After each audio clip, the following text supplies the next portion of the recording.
All right, great. Well, thank you everyone for being here. We are calling this meeting of the Coastal Resiliency Advisory Committee to order. I'm Sarah Boyce, the vice chair of the committee, and I will be running the meeting until our chair, Peter Brace, can join in a little bit later. So forgive me in advance for doing anything out of order or not as smooth as Peter usually does. So we're gonna just start with our roll call vote for our I don't know if I'm allowed to say crack members, but our Coastal Resiliency Advisory Committee members. I'm just going to go in order on my screen. Please let us know if you can hear us for the recording. Gary Beller. Here. Tim Brain. Here. Doug Rose. Here. Rachel Freeman. I got a thumbs up from Rachel. Okay. Yep. Matt Fee. Here. Great, thank you. And now staff members, I guess Leah Hill. Here. Great. Holly Bacchus, I know you're a staff member, but you're not slated to speak, so I don't know if yes, okay, thank you, Holly. Here.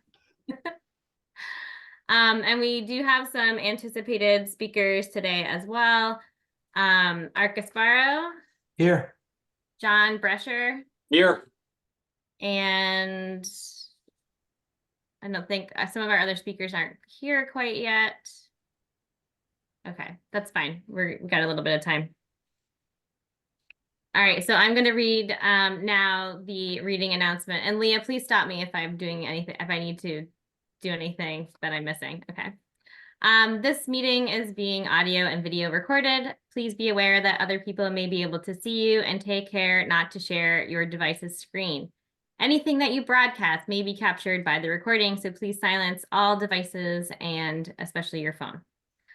For items with public comment, after committee members have finished their discussion on an agenda item, the chair will afford members of the public up to 3 minutes to speak. Members of the public who wish to speak must state their name and any affiliations. To give public comment, you must be recognized by the chair and speak through the chair. There is to be no crosstalk with others in attendance.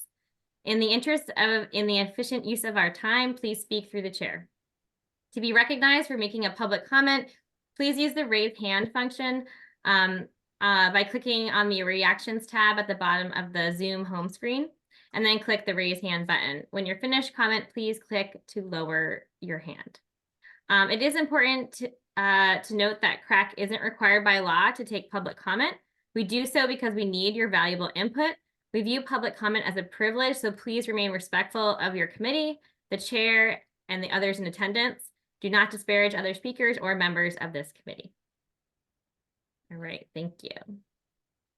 And we recognize that Joanna Roche has attended. Joanna, can you just confirm that you can hear us? Okay, great. Thank you. Great, thank you. All right, so now, all right. Having done all of the introductory information, our first order of business is actually public comment. So are there any members of the public who wish to comment? Keeping in mind we have a 3 minute per comment limit. Sarah, I have one. And just to clarify, it's for things that are not on the agenda. Okay, thank you. So I received a letter and an email from Jerry Koenig, who lives at 56 Washington Street, and he wanted me to read this in to the committee. It says, it's dated May 10th, 2024. Article 69 is a general bylaw that allows unregulated town committees to establish and classify districts and sub-districts so that these redlined areas can be eventually taxed to pay for betterments that would possibly improve the coastal resilience of the entire island. The taxation assessment is to be based on the classification of taxpayers and exempt properties in these sub-districts. The article does not outline who in the town is going to create the system or how much it will cost. The article was approved by 229 voters out of 344 voters attending the May 9th, 2024 town meeting. This vote is just the beginning of a new basis for establishing a system to tax property owners by where they live, not considering the intrinsic future marketable value of these selected properties, with the only representation the taxpayers might have in the establishment of these sub-districts is the decision of unelected town committees or outside off-island paid consultants. The first example of this type of classification is the 24th of January 2024 Memorandum of Understanding between the town of Nantucket and the Land Bank sharing the design costs of $500,000 for 2 Washington Street projects, thankfully signed off by these selectmen. Any project that is undertaken on the coast of any small island affects all, capitalized, the people of said island, and the cost of those projects ought to be shared equally by, capitalized, all the citizens of this island. Regards, Jerry Koenig. So I responded to Mr. Koenig and told him that I'm happy to meet with him to discuss Article 69 further. And he's going to contact me in July when he's back on island. Thank you, Leah. And just the one comment I had was, which we were going to mention later in new business, but we will be having an agenda item in a future meeting that will discuss the kind of town meeting debrief as it relates to coastal resiliency.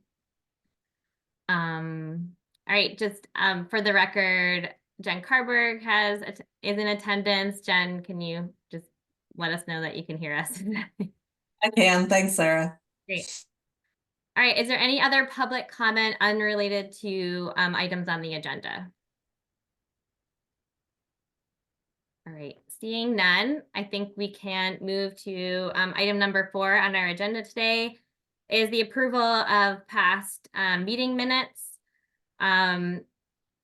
Leah, should we go month by month, or do we want to ask if there's any edits in general? I mean, I don't. Yeah, you can see if there's any edits in general, and if not, you can just approve all of them in one go. Great. So assuming everyone had a chance to read through the minutes, thank you to Doug for providing them.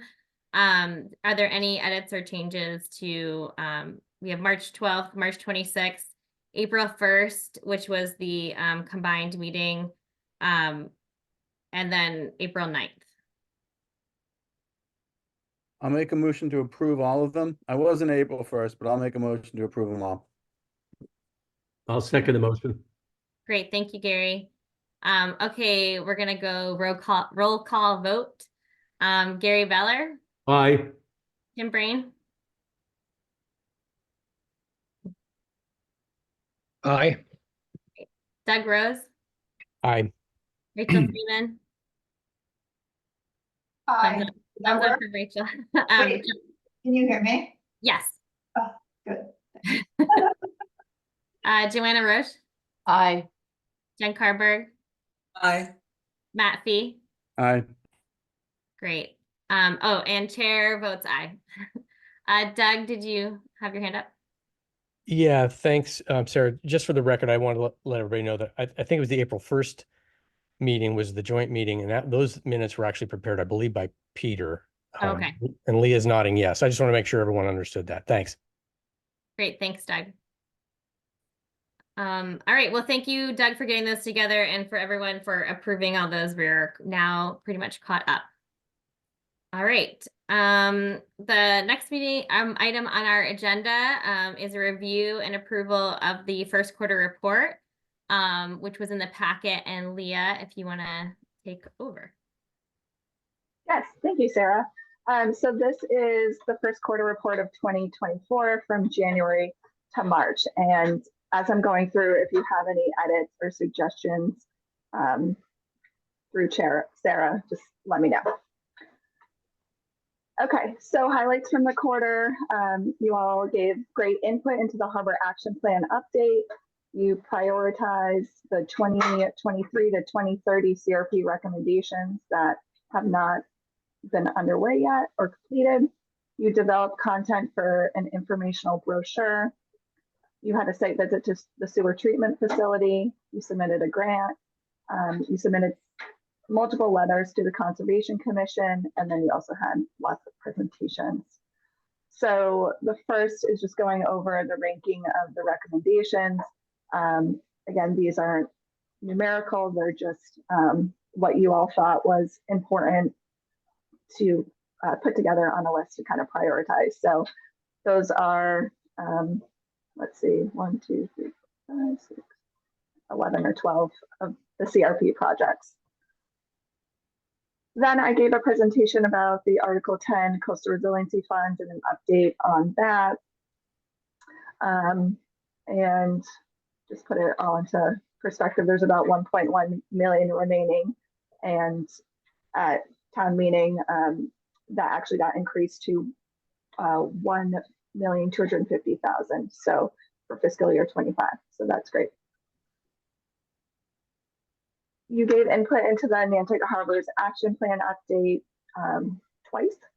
So I just am explaining that, you know, it's a new chapter within the plan.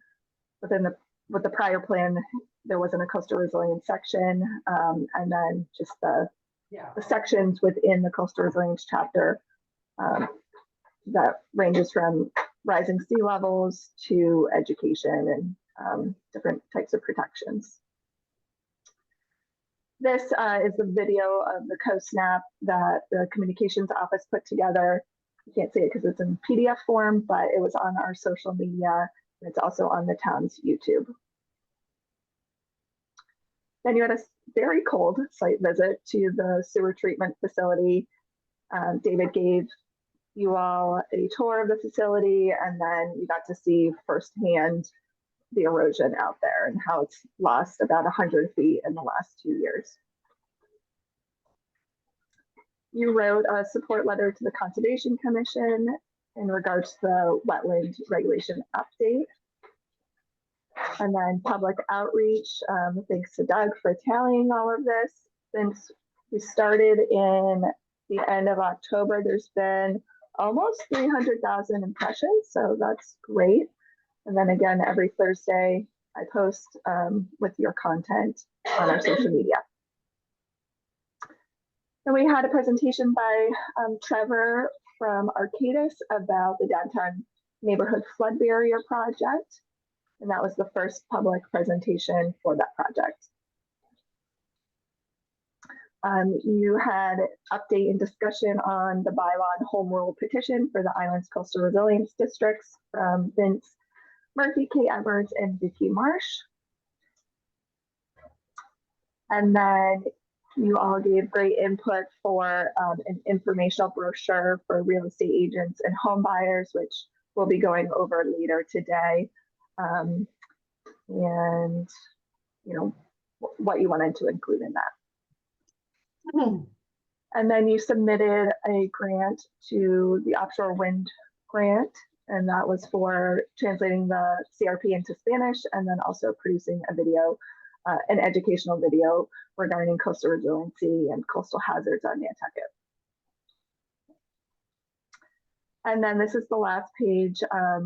Through the minutes and the recordings, I didn't see any requests or recommendations from the Coastal Resilience Committee to the select board, but if you guys have any or thought of any from during that time frame, just let me know. And that's the last page. Are there any questions, edits, or suggestions for it? Thank you, Leah. I have one quick question. I know this is like the quarter ending in March, but for this last slide, that's requests and recommendations. Is that sort of like looking towards the future, or is this more like during that time period did things come up? Generally during that time period that things came up. Great, thank you. Doug? Go ahead. Thanks, Sarah.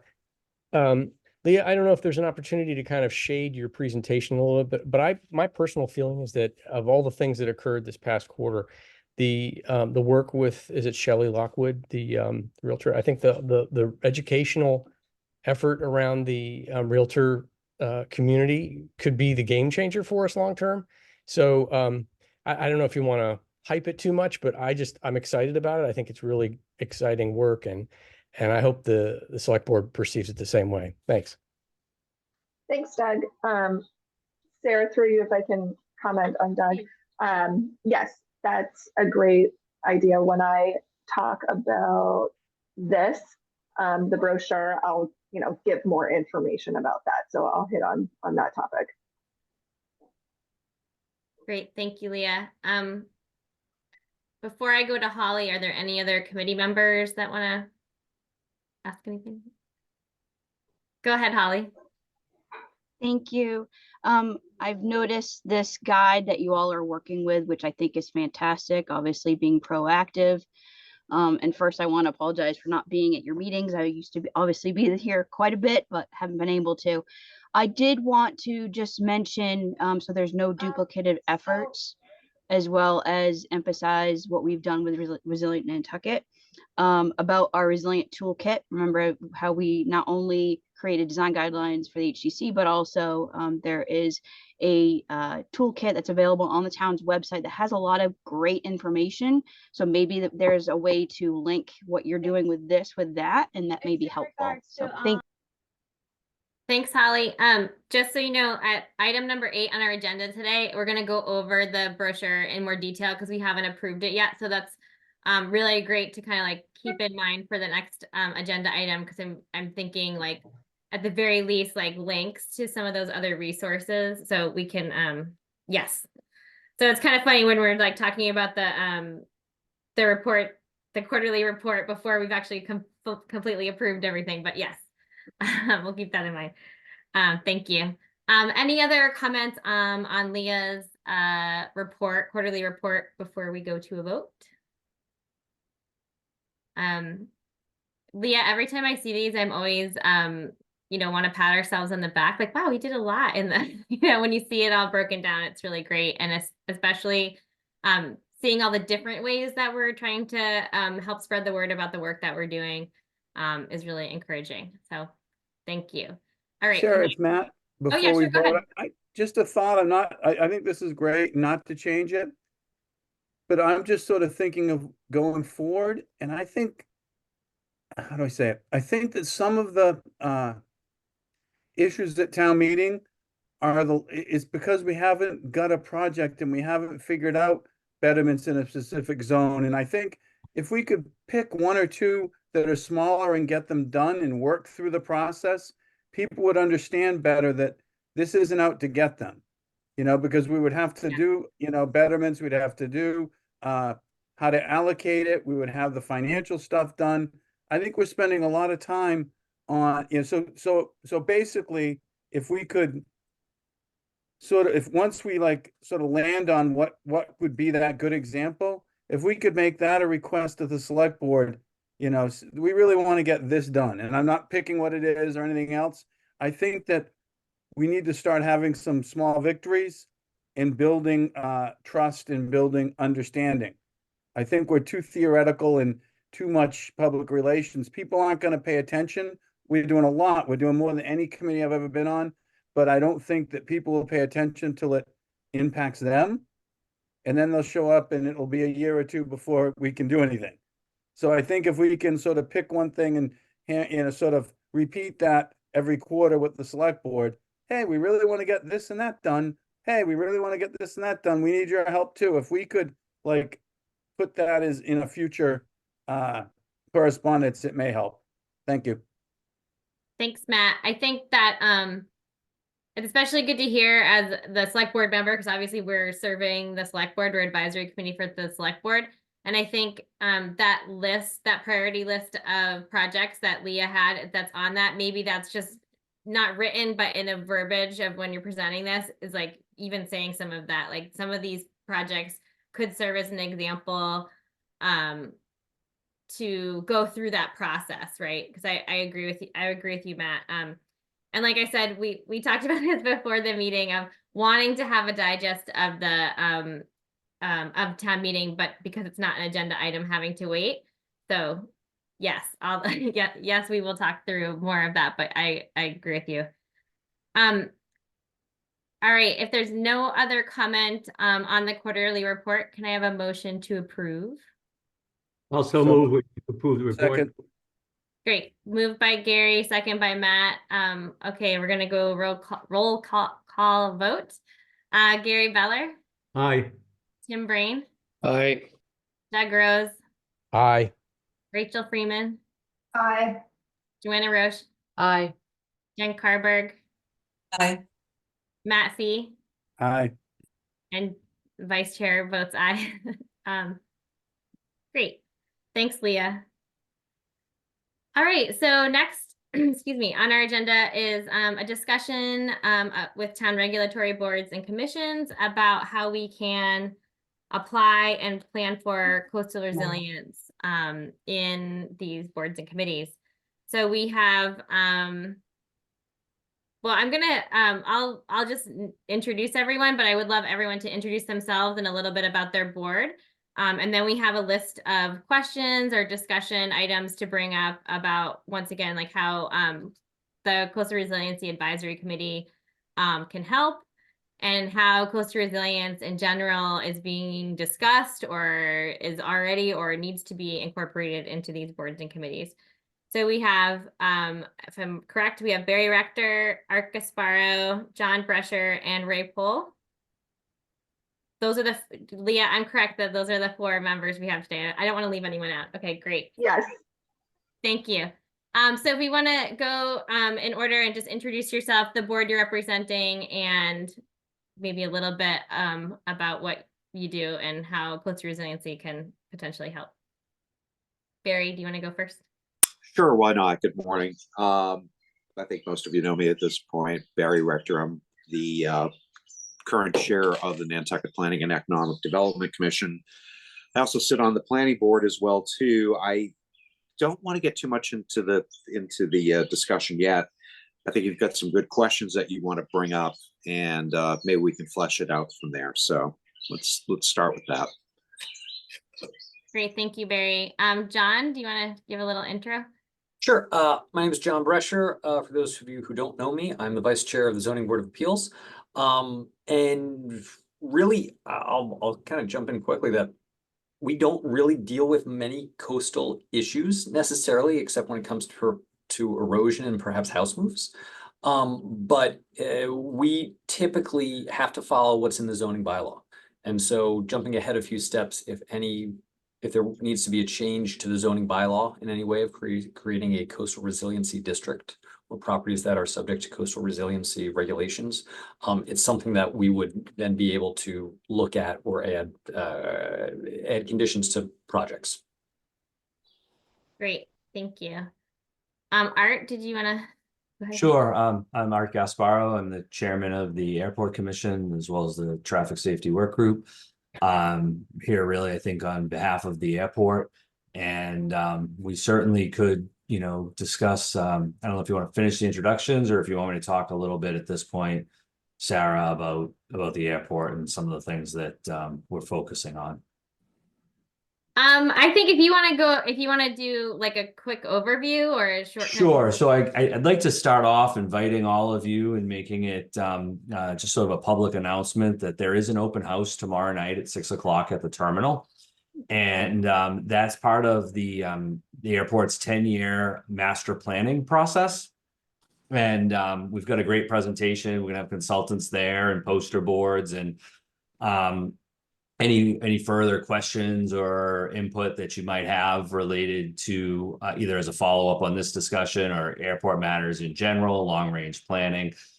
Certainly, as you're all aware, the airport land fronts on the Atlantic Ocean to the south, and where you have active erosion of that coastal bank system. It's something that the airport monitors regularly. We have a current project to relocate a fence. There's a perimeter fence around the airport as a result of erosion. That's something that the airport staff routinely monitors, and it's reached a point.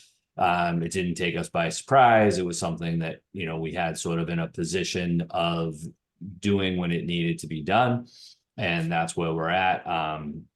As you're all aware, these storms this January really took a bit of a toll on the South Shore.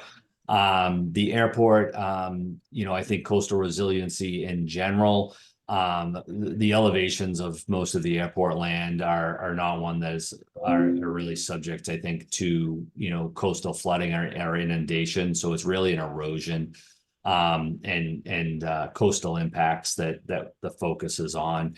And as part of master planning, long range planning, just, the consultants, the airport staff, the airport has regular, engineers that are involved with all of the airport projects. And so they're all well aware. So we certainly take, sea level rise, coastal resiliency into consideration with what's being done there. There had been some talk some years ago about, in consideration, so that, which I think plays into the good work that this group is doing. Whether you look at alternatives such as, retreat, relocation, armoring, how do you make those kind of decisions? And really, I think at this point, the airport is in a position of, there's no, other than the fence, which we're taking a relocation type of an approach. There's no expectation or planning related to trying to combat erosion, if you will, or to install stabilization or any efforts to actually, interfere, if you will, with that natural system. But I think for what you've asked me to be here for, it's related to, I'd like to just reassure you that certainly the airport is well aware and is actively monitoring and taking into consideration I think the same kind of objectives that you all are for the town as related to airport property. And that's, I think, really where we're at. I think that the master plan process, there's already been a meeting or two, but we would certainly welcome the input of all of you as citizens, as well as collectively as a committee or a group, should you want to participate in that process. And we're continuing to just remain, vigilant and aware that the end of the runway isn't actually, in imminent danger or threatened, by the erosion rate. And I think looking at long-term rates of erosion there is something that, and as well as short-term, that the airport will continue to do. And with that, I'd be happy to address any additional questions or concerns that you might have.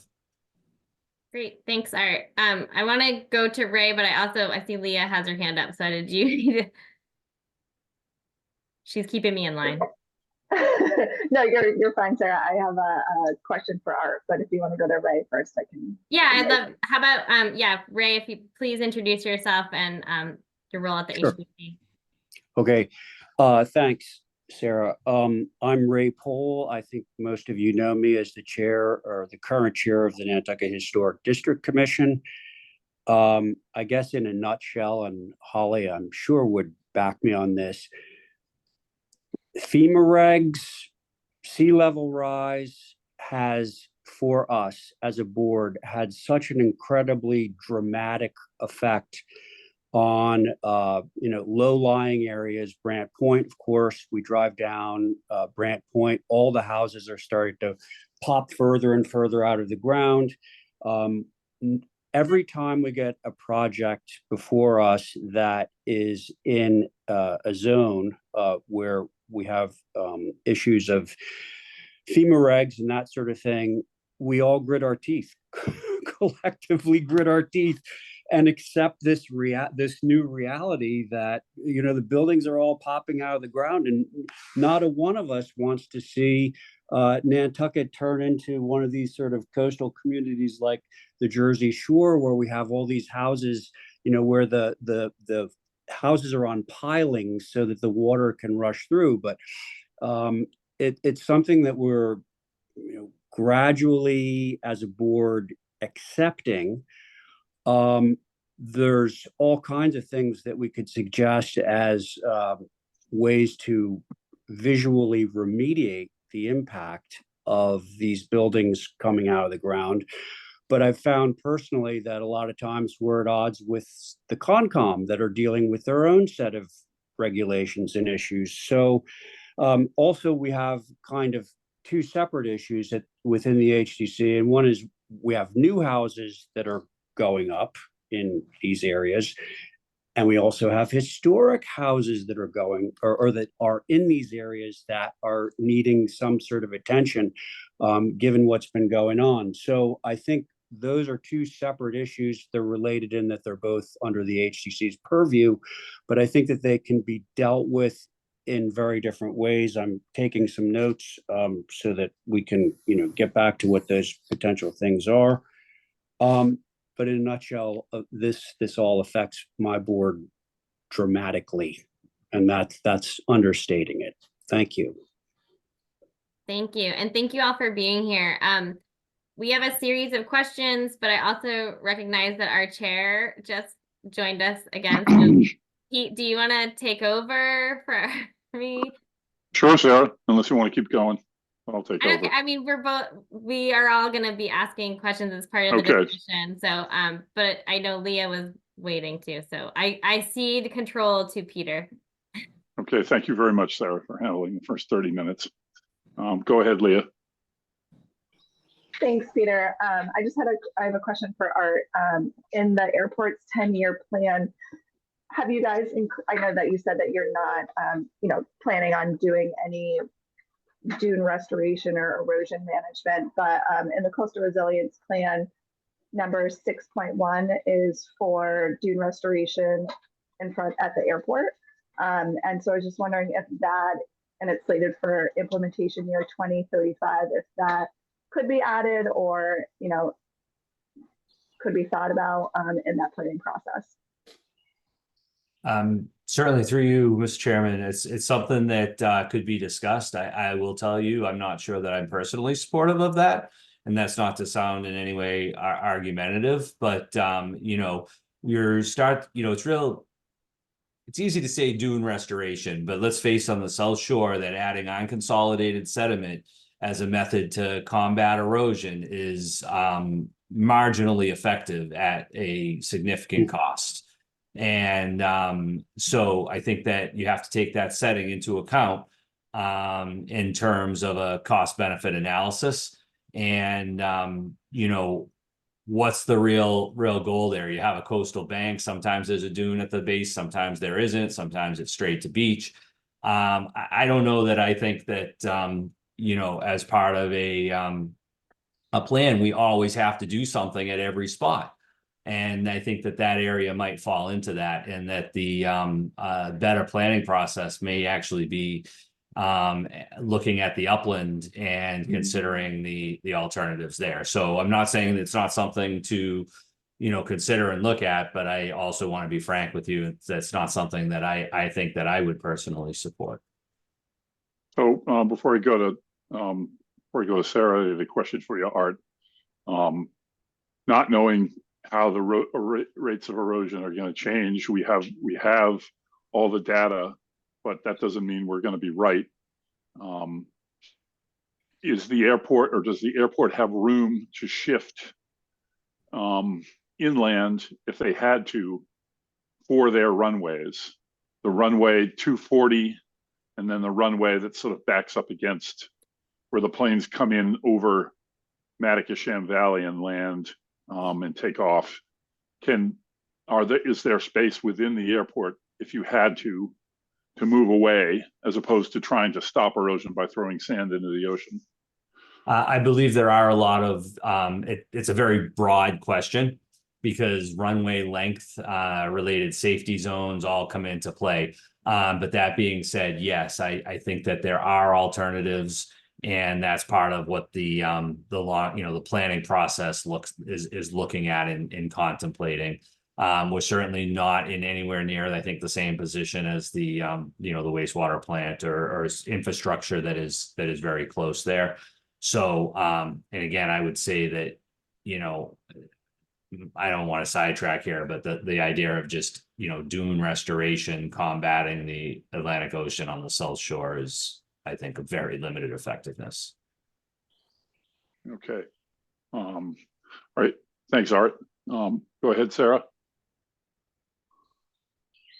Thanks, Pete. Yeah, I think I appreciate what Art is saying. And I think to Leah's question, thinking about a 10-year plan where it's kind of it's a good place to be, to have this discussion with the CRAC committee and other committees, because, while the erosion rate might not be the same as the sewer beds area, which is highly, vulnerable right now, I think if you're in a position to be making a 10-year plan, this is why we're having this kind of discussion, is just thinking about where can we incorporate aspects of coastal resiliency planning. And a 10-year plan seems like the perfect space, even if you're not putting something very specific in, like, we're going to do this dune restoration project, for an example.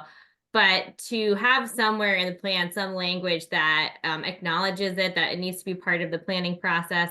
I think that's kind of personally what I'm looking for from some of the different regulatory boards, is that people are thinking about it.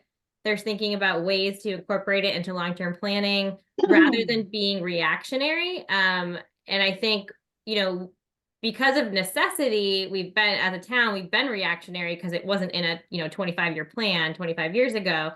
And so when there's an opportunity for a new plan or new regulations, like with the Concom or something that's coming up that's going to be in place for a while, this is where I'm wanting to be encouraging of how can we, as the Coastal Resiliency Advisory Committee, either provide information or at least get some language in there that incorporates, like, we're thinking about it, we're planning for it, or even just monitoring it. Like, we're monitoring the erosion rate at the South Coast, and if this, then we'll be making plans, so thanks.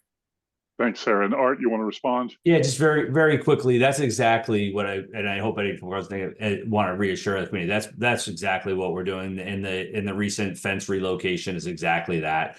Regular monitoring, awareness, will be mentioned in the 10-year master plan.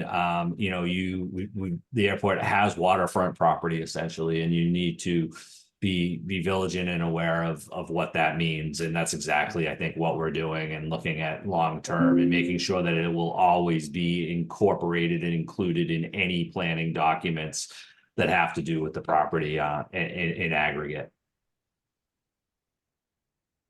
Okay, Matt. Thanks, Yeah, Ray. and I think that's great. I think it's important to to add that, like you're talking, because it'll help hopefully with FAA grants and things to, sort of we're ahead. If you're ahead of the curve and monitoring and doing it, I think that's great. The other thing is, I agree with Art about that part of the island, just trying to stop it with just sand, but that isn't only what the Coastal Resiliency Plan advised. In Matakin areas, they were talking about adding, shoring it up with geotubes or textiles underneath, and then putting sand on, trying to buy a little more time. So when you're doing the analysis, there are other, other ways that might be able to do it, that might be useful. It isn't just sand only. So I think, I know that is, some people haven't read that level of detail or argue with me sometimes that, oh no, it didn't say that, but it's in there and there's pictures of it. So thank you.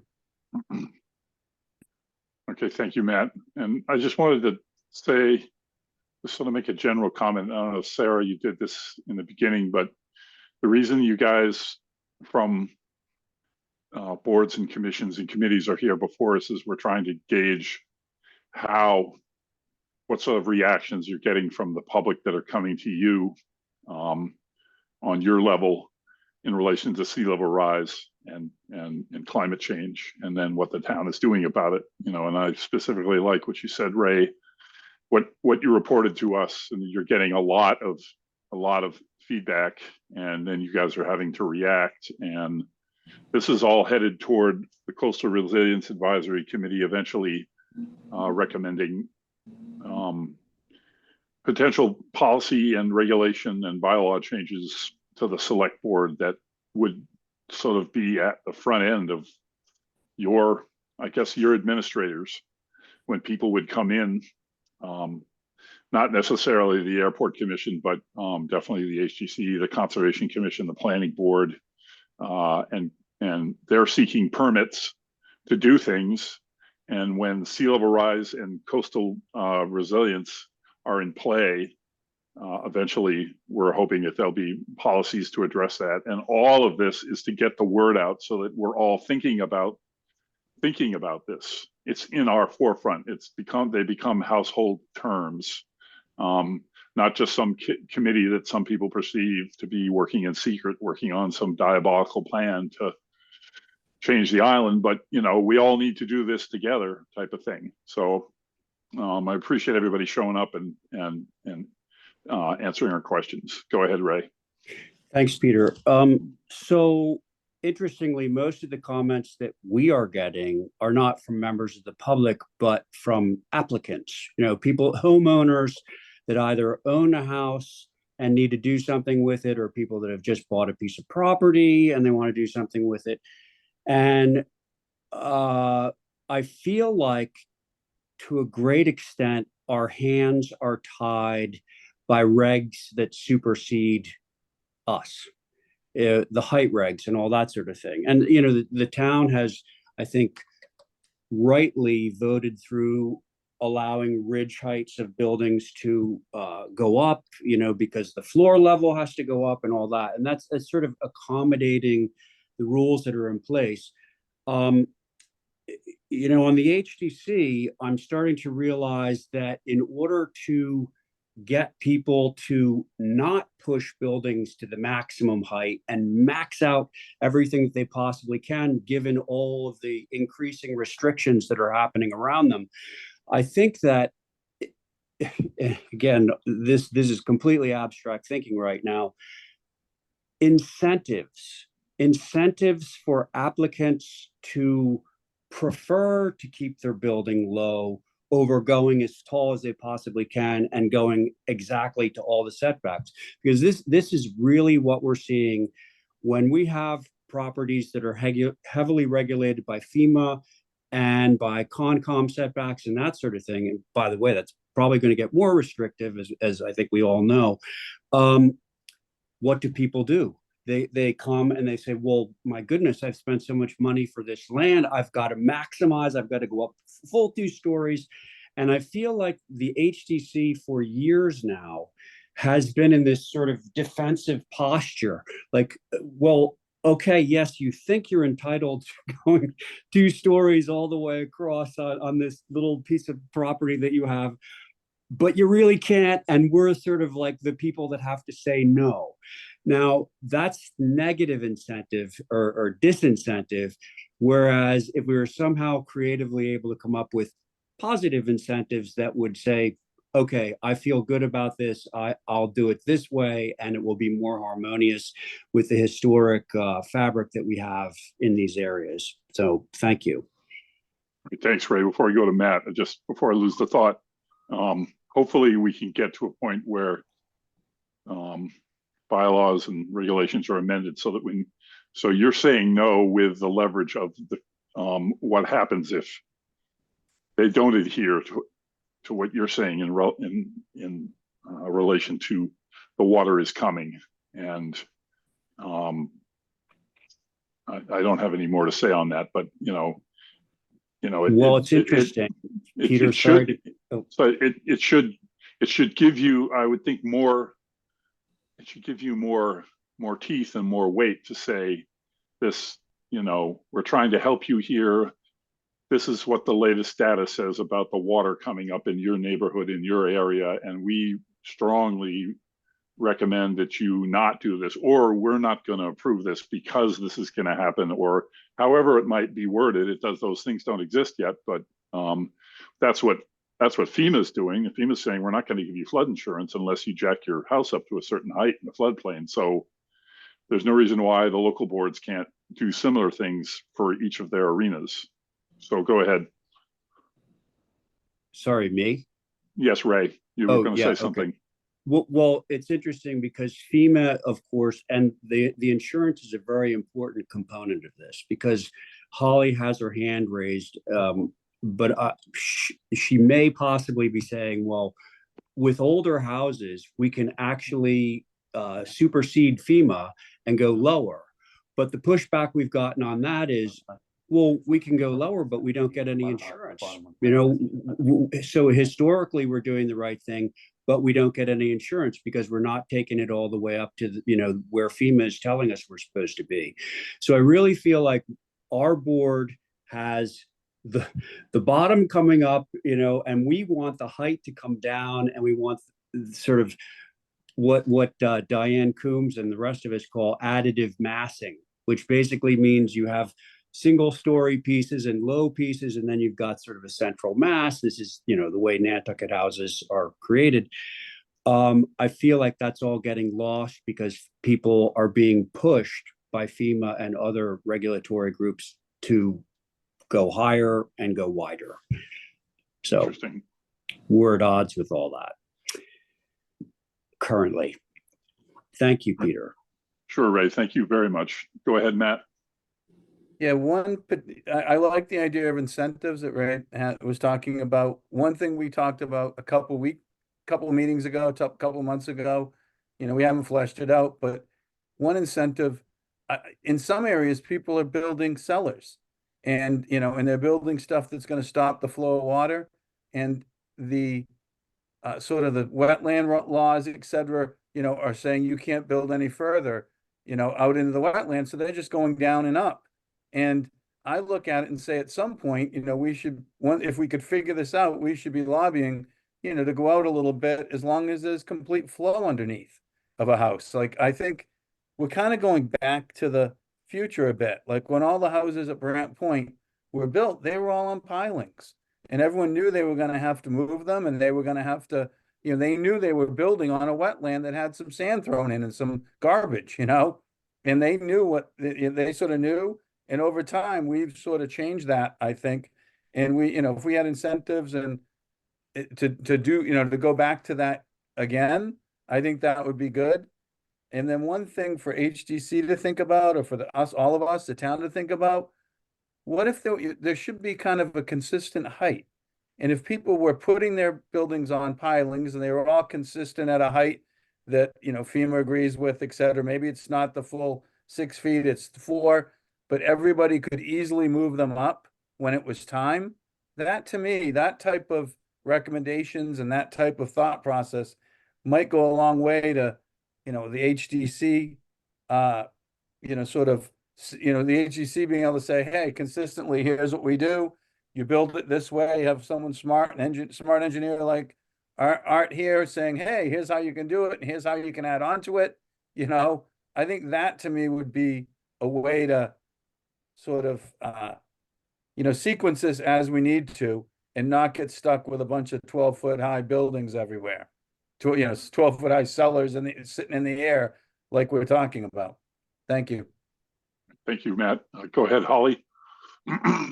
Thank you, Peter. Actually, to answer Matt's question, and for those that don't know, you can see this is the Secretary of Interior standards for flood and adaptation in historic districts. This is the basis for Nantucket's Resilient Nantucket Design Guidelines that the HDC were able to create with an MVP action grant.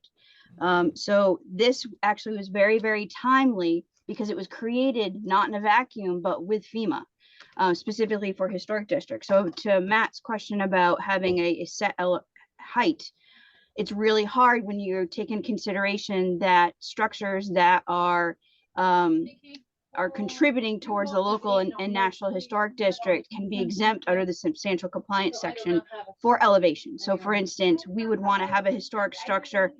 Guys, I'm in a meeting. Sorry. To be a minimal elevation. So for instance, if there's a 1800 structure that's down on Brant Point that needs to be elevated, 4 foot would be the preferable height. However, because of the FEMA zone that they're in, it could be AE8 or AE9. They may need to be 8 or 9 feet. Then you take in consideration, so we'll say the HDC allows for a lower elevation. That's great. It's consistent with the design guidelines and the Secretary of Interior standards. Then you're dealing with infill. So when we have a brand new spanking structure, there's no exemptions for your height. You have to follow the full FEMA. So you're going to have this really alternating height elevation. So I think from a, if we're looking at bylaw changes, that would have to really be a substantial plan that comes into consideration of those requirements. And how Ray had mentioned about the buildable area, people want to go to that maximum, which they can, that's a legal right. And really and truly, it's the HTC being able to design, not opine on their design that regulates it and restricts it, but having some sort of overlay, if the planning board would be acceptable to that, as a change that would help regulate that elevation. I think it's important to say that we've been proactive. We actually, my understanding from my consultant is that we're the first historic community to adopt these design guidelines. So I think that's good. We're in the right direction, but again, they're design guidelines, not necessarily law. And where do we go from that point? I do think it's helpful that, you know, our designers that are in the, whether they're architects, they're engineers, structural engineers, land surveyors, they know now, and they know that the HDC is looking for those elevation certificates from a pre and post. So that way we know exactly where that floor elevation is, and they're still able to be able to get their flood insurance. So I'm sorry that was long-winded, but I hope that was helpful. Yes, very helpful. Thank you, Holly. Go ahead, Gary. So I just have a comment. I think Ray might have heard this from me before, but being a Brand Point resident and watching all the new houses go up on Easton Street, and everyone's putting in a pool.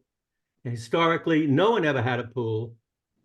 And I just have the impression that, you know, perhaps the HDC doesn't have the ability or the authority to say, no, it's not historically appropriate to put pools against the harbor, whether it's on Hulbert or it's on Easton. And because it's all being done now. And what I see happening is that the HCC is permitting that, but they're permitting it in a way that it's not visible to the people walking by. Although we've lost all the view of the harbor from Easton Street now that every house is now tripled in size. But I guess the question is there anything you can do about that, or are you bound by the visual look only? And if they can hide it well enough, even we know it's going to flood, and we know the waters are coming up. Look what happened in December or January. I was watching, I wasn't here, but I was watching my whole neighborhood, especially Easton Street, underwater, and anyone who had pools then would have been underwater as well. Is there anything you can do, or is it really up to the Conservation Commission? And they don't have that much leeway as well. What can we do about the fact that historically it is not appropriate, and it's not the building with Nantucket in mind to have pools next to the ocean, next to the harbor, next to the water? What can we do? All right, thanks, Gary. Ray, do you want to go after some? I can briefly talk about the pools. Gary, hi, how you doing? Good. The pools and play courts. I'm trying to think of the pickleball. Pools and pickleball courts have become the bane of our existence at the HTC. Our legislation speaks only to visibility from a publicly traveled way. That's what we have jurisdiction over. People will come in and say, how dare you approve a pool in this neighborhood? It's going to be noisy. The lights are going to be on all night long. You know, we all know what pools are about. But at the end of the day, Gary, and the rest of you, I'm sure are aware, according to our legislation, if a pool is invisible from a publicly traveled way, that's not a neighbor's piece of property, that's a publicly traveled way, we have to say yes. Now, there are interesting exceptions to that. Like, so in order to screen the pool and make it not visible, the things that you need to do, like a privet hedge, for example. Well, is a privet hedge approvable? A straight line privet hedge, is that approvable in sort of like remote Matticat?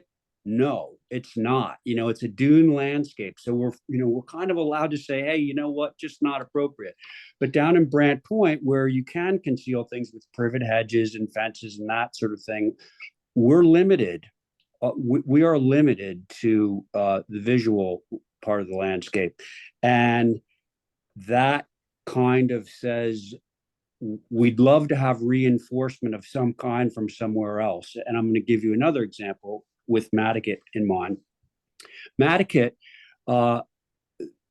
there was a warrant article floated that Mattakit in the downtown historic area of Mattakit, a ridge height can only be 25 feet high by zoning, not the HDC, by zoning, and ordinarily zoning is allowing you to go to 30.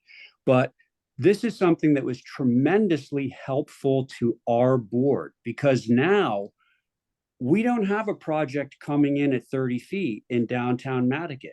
It comes in at 25 because it has to. And so we don't nickel and dime down, 30 becomes 29, becomes 28. No, we wind up at 27. We love it when there are other things, like I would love there to be a ban on pools island wide. It would make our job so much simpler at the HCC. Same thing for, I was talking to somebody down in the town and they said, we're thinking about doing some regulations on pickleball courts. And I said, thank you. Thank you so much. Now our agenda will be half as long. So we're just looking for some backup, I guess, is the way I would sum that up. Thank you. All right, thanks, Ray. I think that's what we're kind of working on. Right. Go ahead, John. Thank you, Mr. Chairman. And actually, I'm going to echo what Ray said and just bring this up from sort of the zoning point of view. So for Gary, pools are uses as defined in the zoning bylaw. If in the future there is a coastal resiliency zoning district or an overlay district, that would then help regulate pools or other uses or ways that we need to anticipate sort of coastal floodplain issues, whatever you want to call them, from a zoning perspective. If we can add that into the zoning bylaw, then it's something that the zoning board or planning board, depending on who has the jurisdiction, that they can enforce and regulate. But short of that, we can't really do much. Occasionally we see in Brant Point requests for height variances to make sure that everything meets the floodplain. And sort of standard operating procedure, we grant them because, hey, it's the floodplain and it's a building code issue and you kind of have to do it. But it would, if there was again, a zoning district, an overlay district, some sort of location, means, whatever you want to call it, to help give other the zoning board sort of guidelines and guidance of saying, okay, well, here's a way that we can now take coastal resiliency concerns into account while interpreting the zoning bylaw, that would be tremendously helpful.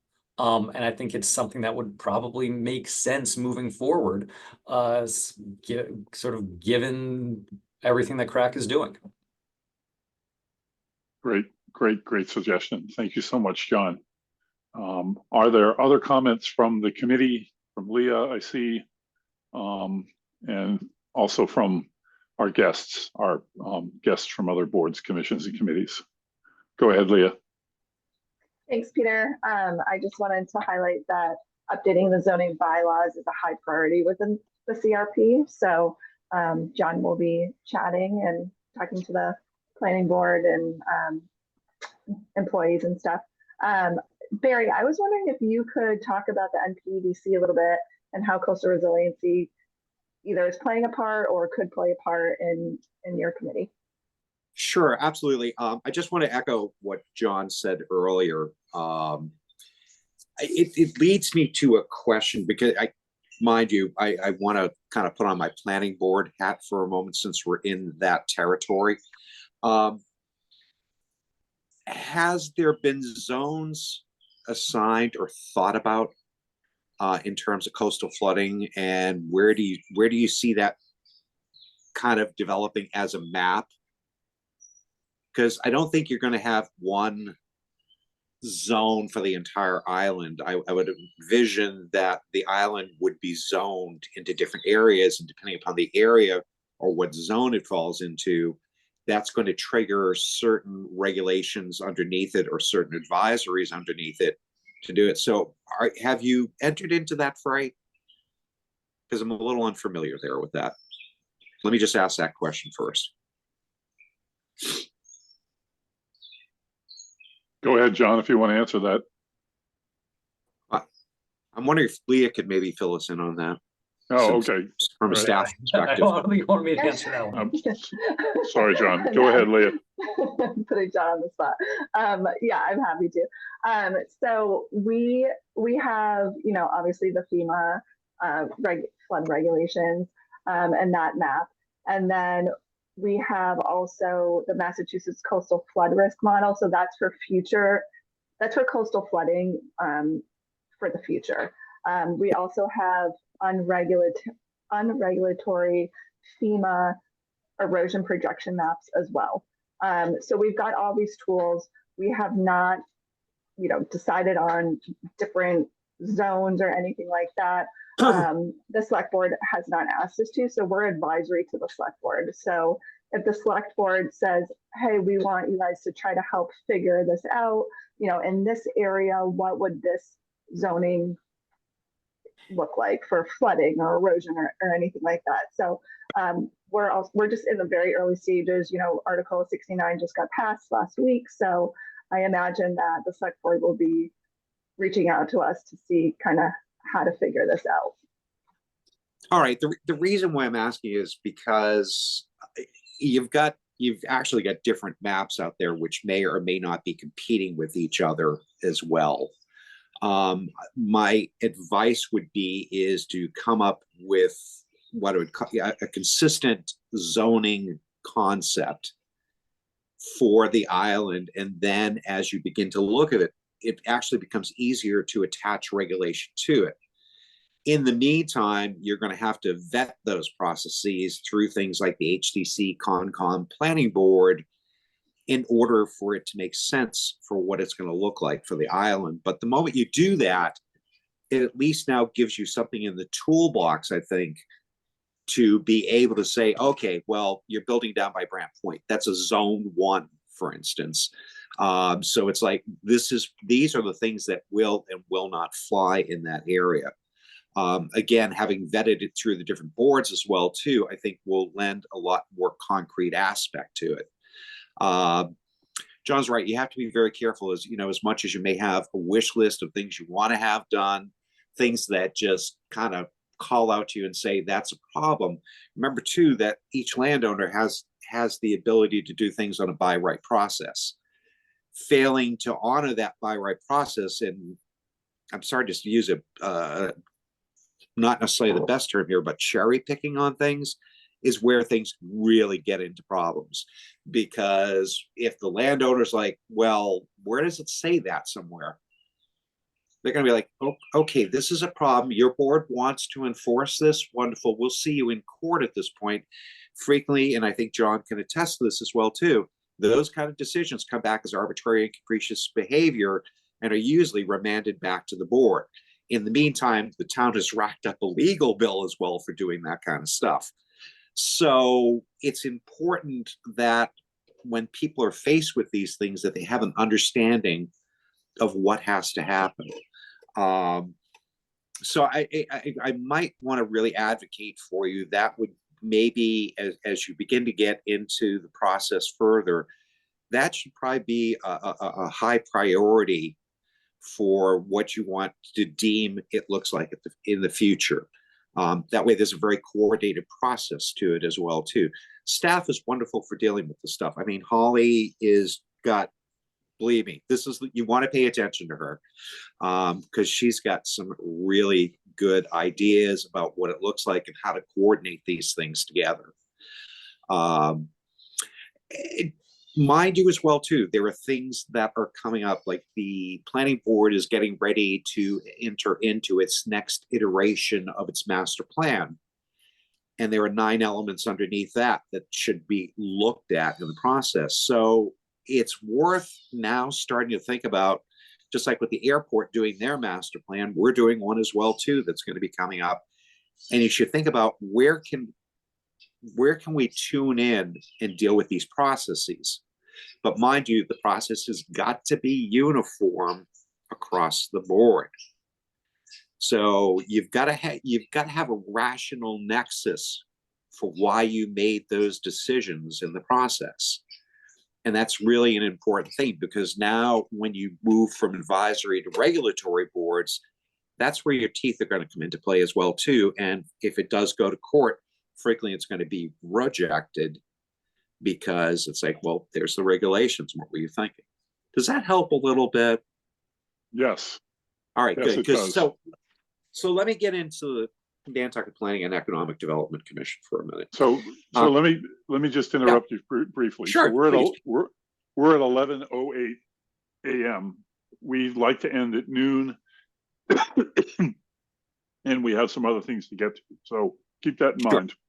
I'll be brief then. So the Nantucket Planning and Economic Development Commission is an advisory committee. We have no regulatory powers. So we have to depend upon other boards, commissions to be able to enact certain things to happen.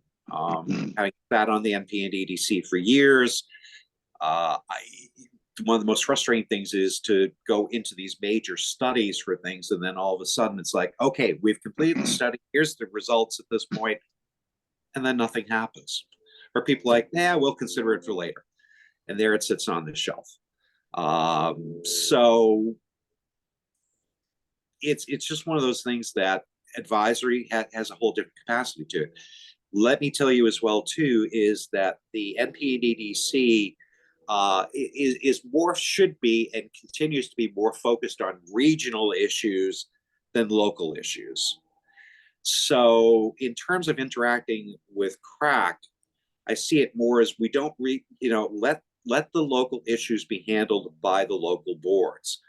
But if it's things are coming along that would impact Nantucket as a region, or how do we interface with other things like Cape Cod, Barnstable,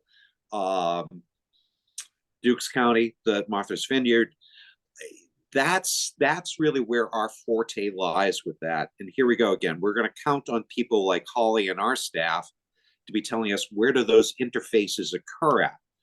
For instance, like the wind farm, again, we can have our own opinions on the NPDDC, but if we listen to what Holly's going to say, because she is the local expert on that, it can take on a whole different meaning with things. So we're here to assist, but it really becomes a question of what is it y'all want to do with things. So I might want to throw that back out to you a bit. I will tell you that a good entry point as well too is we really do depend upon our staff advising us as well too with these kind of issues. So that's always a good place too for those conversations to begin. If not with the chairs, then definitely through the administrators, the staff administrators. And I hope that helps a little bit.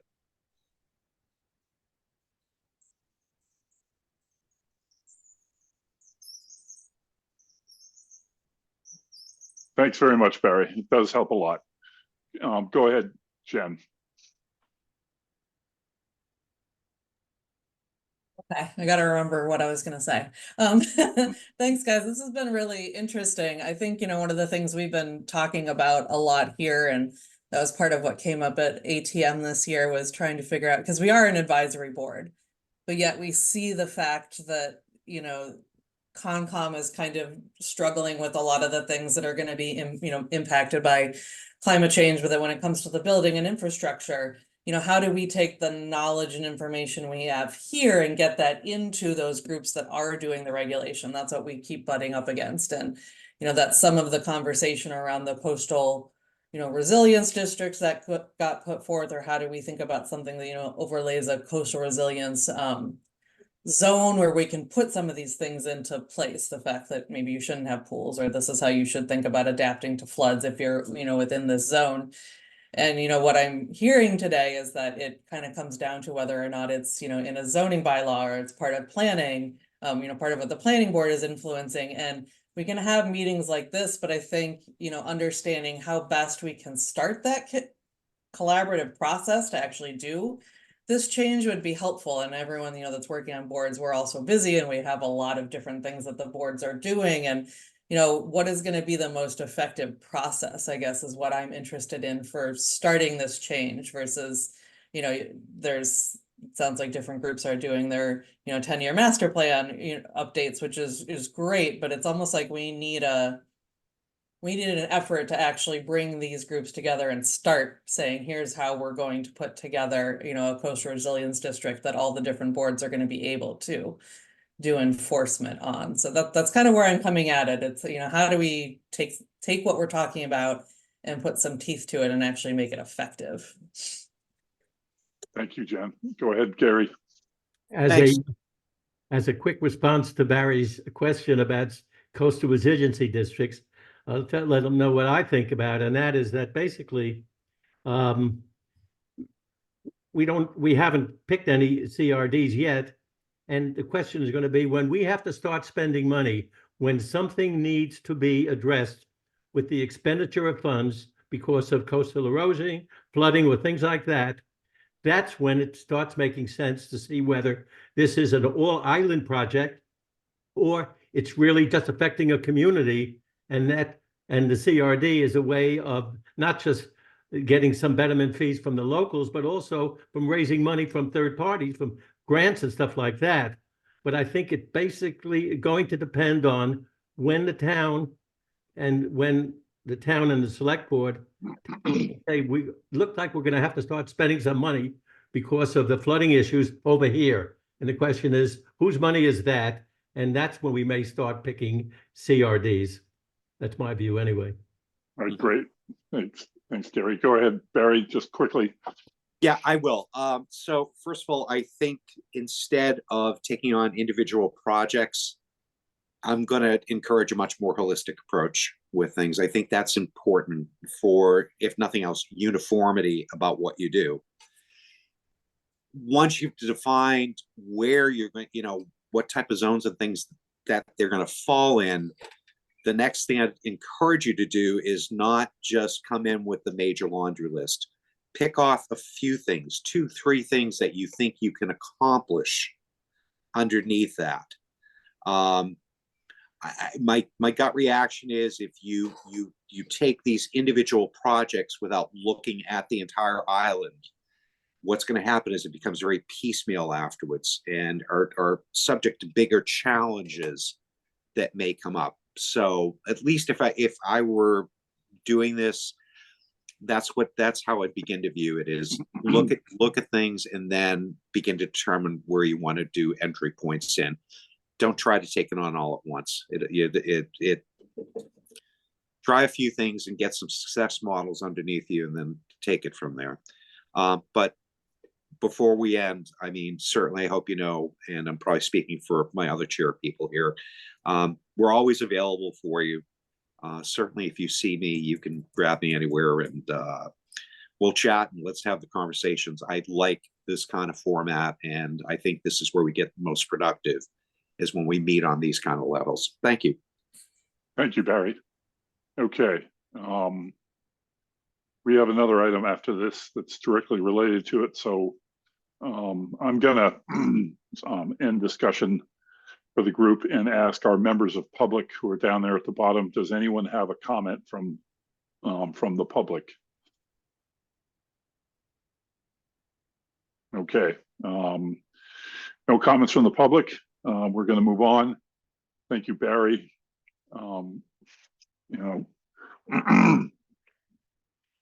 Thank you, Arthur. And thank you, Ray, for helping us out, and John as well. Thanks for being here. Very much appreciate your comments. Okay, so next item is discussion and approval on how to move forward with regulatory boards and commissions regarding coastal resilience. And I guess we have this on here because we're thinking, what's the next step? Hopefully at the next meeting we'll have, or a meeting after that, we'll have a discussion on, based on what we've heard from these two meetings where we had regulatory boards in here telling us what they're hearing, and giving us their suggestions and where we want to go with it next. And do we want to work on a overlay district or whatever? But does anybody on the committee have anything to say about what we want to do with that at the next meeting? Okay, all quiet. That's fine. Is there any member of the public that would like to add to that discussion? Okay, Holly, go ahead. Thank you, Peter. I just quickly wanted to mention that there are a lot of great recommendations within our guidelines already. For instance, our Resilient Nantucket doesn't just talk about elevation and how to handle all the complexities that we have. For instance, now AC is a thing where it wasn't a thing when I was a kid. And how do you elevate them so it's not visual, all that kind of stuff. But also we're talking about material. We're talking about low-lying areas that we know that flood. So I can recommend, because it's in a design guidelines all day long, to have a non impervious surface or a porous surface all day long. But I can tell you how many times, and again, that happens, that people want to pave down on Brant Point, or they want to have some sort of non-porous surface.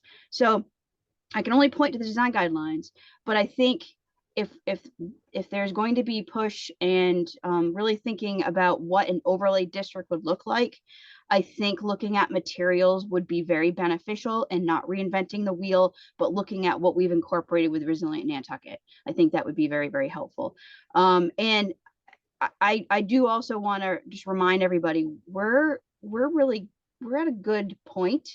As far as if you compare us as a local historic coastal community, we've been at the forefront of a lot of this stuff for a long time.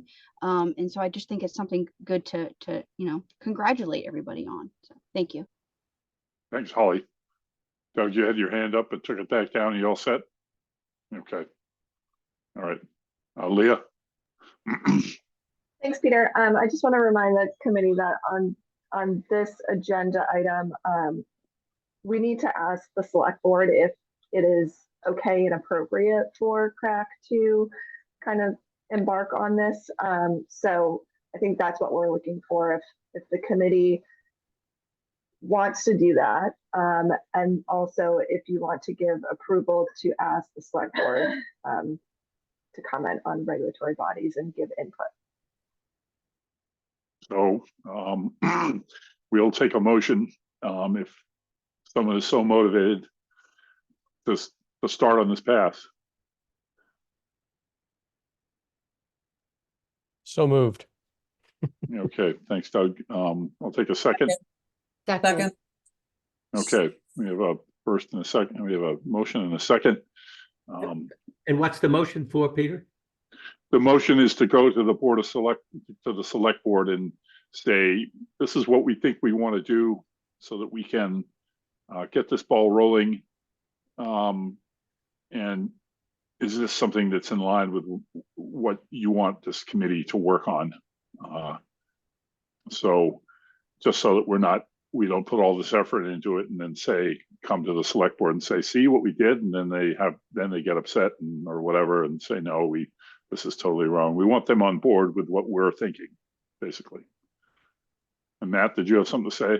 Yeah, I think it's smart. I think it's important to ask, because it is, but I think it's also, when we ask, I think it's important to say that we are, that CRAC has brought the committees in and have been advised by those committees to, come back with some of this, because it isn't exactly following the coastal resiliency plan, because some of this isn't marked as our responsibility, but we've been asked to undertake it and bring it back to these other committees. I think we should make that clear.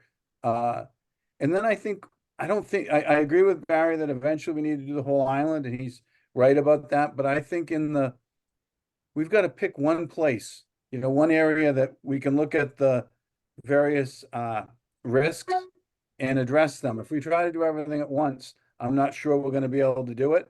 So I do think we have to bite off, sort of one area to make recommendations on and to present to different boards. So thanks. Yeah, and I agree. And before I go to everybody else,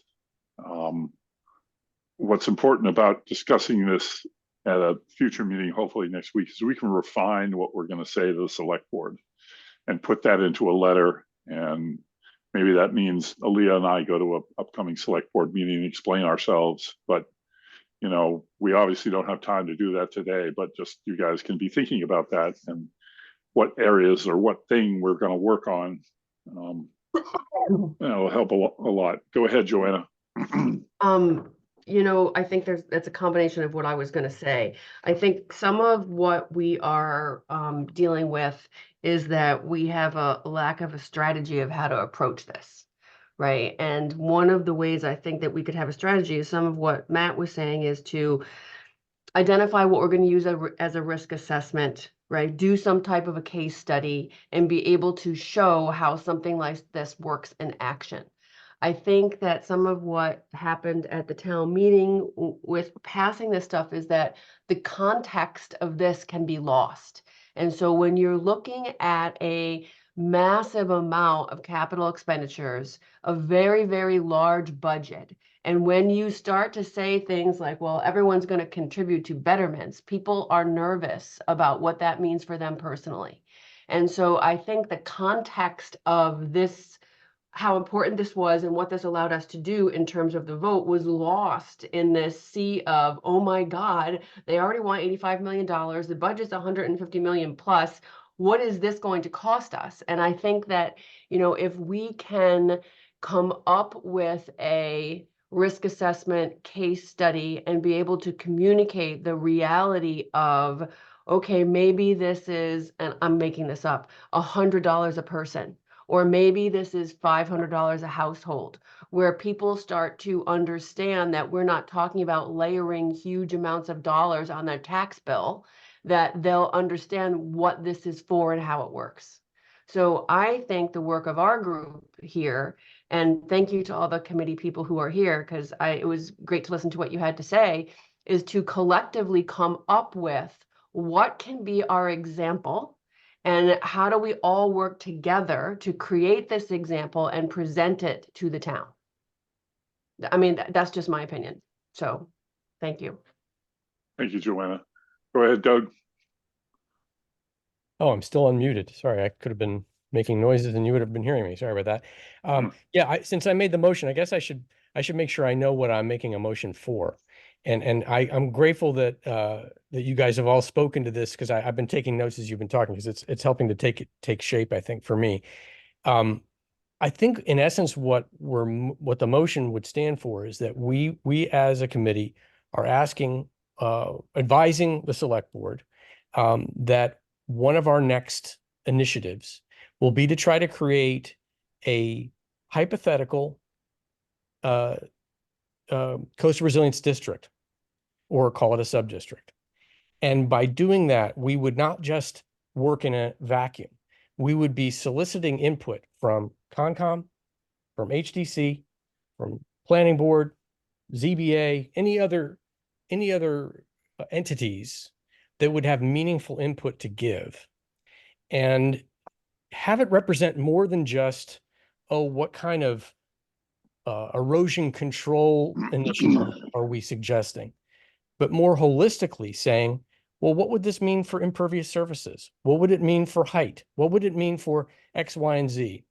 And do it on a hypothetical basis, not so that any individual neighborhood starts feeling threatened. Oh my gosh, here comes Big Brother. But more to just demonstrate what might a really well-conceived CRD look like. Share it with the select board and ask for their feedback and say, does this make sense to you? Because if it does, we would recommend the following district be perhaps the first guinea pig of sorts. Of course, we'd want to do that with the input of those neighbors. We want to make sure we're not swooping in and imposing on it from top down, but more of a ground up. So I know I'm babbling, but I'm hoping this is making sense. Yes. I'll pause. Yes. Go ahead, Barry. Thanks. Sorry to interject, but just one or two things have kind of come up. Through you to Holly. Yes. Mind you, we have about 30 minutes left of the meeting.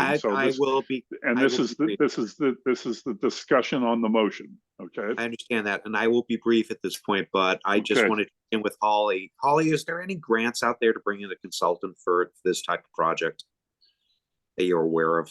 Not that I'm aware of. That would have to be a discussion with planning director. to see if there is anything. All right, But no, I I was will, just, on that note, I will want to say that the world of preservation and resiliency is really coming together.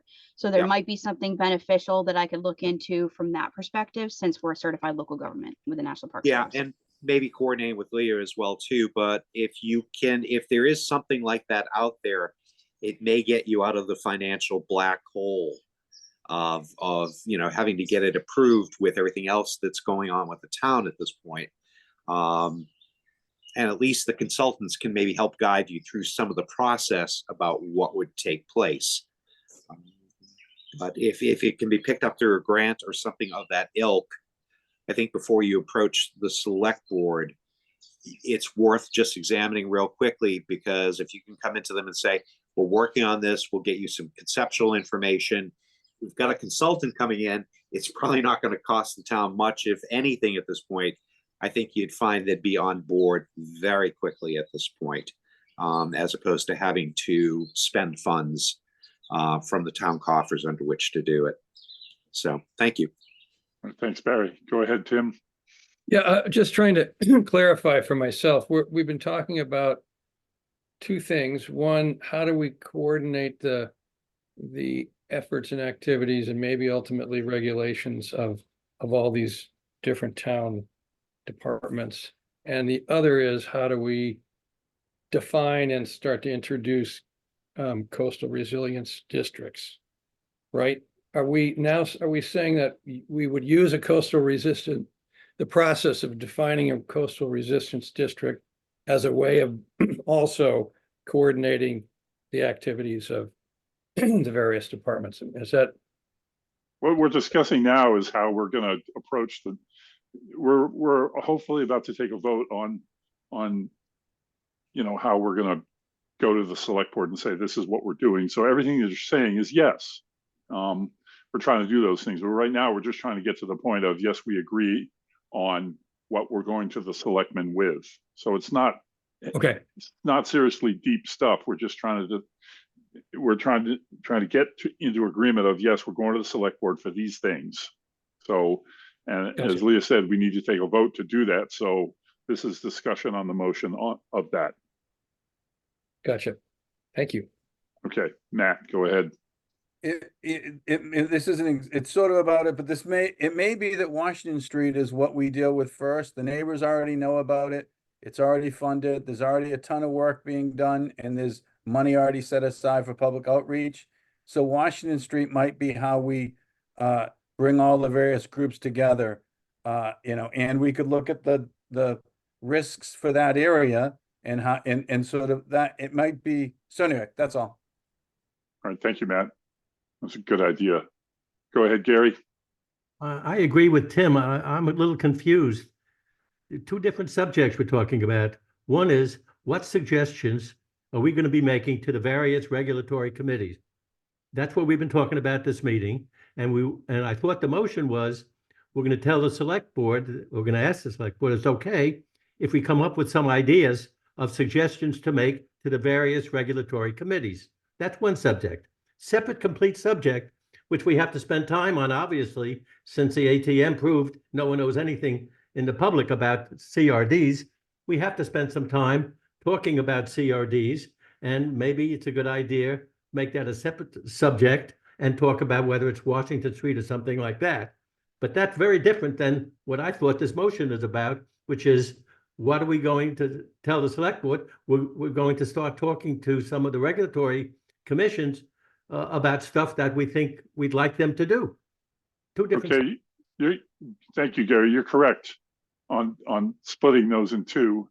The broader thing is, we're going to the select board to tell them we want to come up with some possible amendments or regulations or bylaws or policy changes, and we want your permission to work on that so we can advise you to do that. But CRDs may play into that, even though CRDs haven't become a reality because Article 67 failed. But we'd still like to be thinking about it and talking about it now and envisioning how it might happen. So we want to say, select board, we want permission to do this. We want to get ahead of this. We don't want to wait to be told to do it. We think this is what we should do, and CRDs will be a part of it. Does that make sense to you? I think two separate motions. I think CRDs are are a smaller part.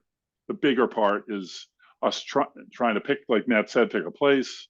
But our ultimate goal is to get coastal resiliency into our bylaws, and CRDs will just be a part of it. So, yeah. Go ahead, Jen. I think you just summed up exactly what I was thinking, Peter. Thank you. There Okay. is some of that confusion, and I don't think the funding of specific projects is part of this. This is the wanting to talk about how we get the regulations in place so that we could look at coastal resilience districts from a regulation perspective. Okay, thanks, Jen. Go ahead, Sarah. Yeah, I was on board with what Gary was saying. When I raised my hand, he hadn't spoken yet, but I was very much opposed to what the motion was going to be if it was suddenly about coastal resilience districts, because of the fact that we haven't discussed the town meeting, just, you know, had a discussion since town meeting. We already talked about the fact that we're putting it on a future agenda. And I think based on the point of today's meeting, I really feel like going to the select board saying, are you cool that we work on this, and discussions about how we incorporate resiliency into a regulatory sphere, that is a completely separate thing. And I think that we have to focus on that. We're going to need a lot of input as we work through the CRDs, you know, and I think that it's going to be a much bigger discussion. And so, you know, with community members and things. So I think just the motion being just about going to the select board and saying, are you cool with us working on this, since we're an advisory board, I would leave it at that. And then at the next meeting, say, okay, what are the steps that we're going to take, and that kind of thing. Is I think I don't want to agree to something that we haven't had enough discussion about yet. I hear you, and I agree with you. And all I was saying was that, you know, as we have those discussions after the selectmen say, yes, go ahead, CRDs may be a part of that discussion, but they don't even exist yet because the article didn't pass. So it's just a concept right now. So it's not, it can't come back and bite us because the voters didn't approve it. So I just want it to be part of the conversation. We can leave it out of the motion, but we'll still discuss it. So that's what I'm saying. Go ahead, Doug.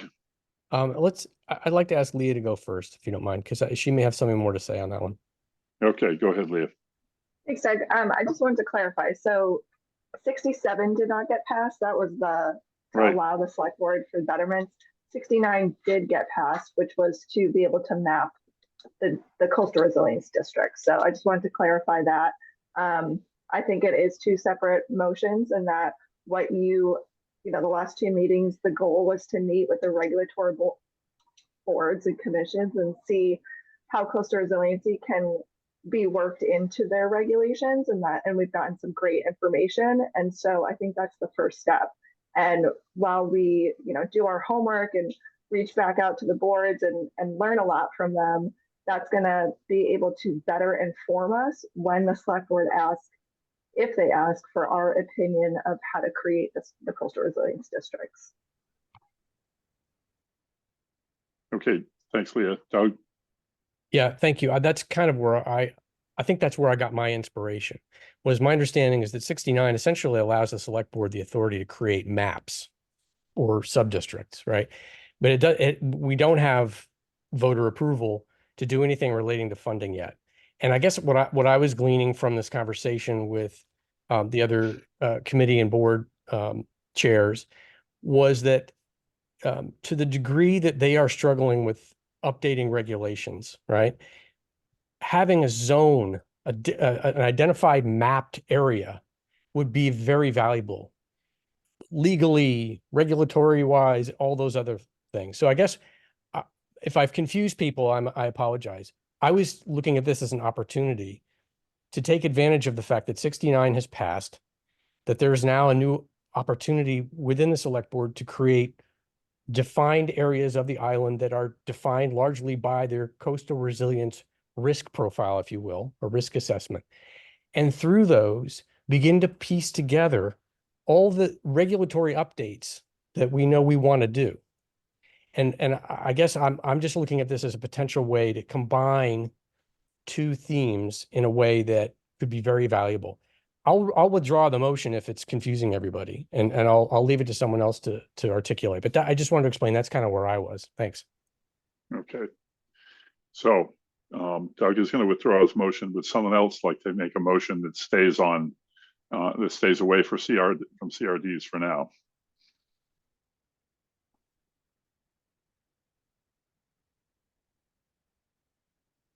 I don't know if we need a motion just to tell the select board that we're going to be thinking about what changes we're going to recommend to the regulatory boards. If so, then we can make that a motion, but I'm not sure you need a motion for that.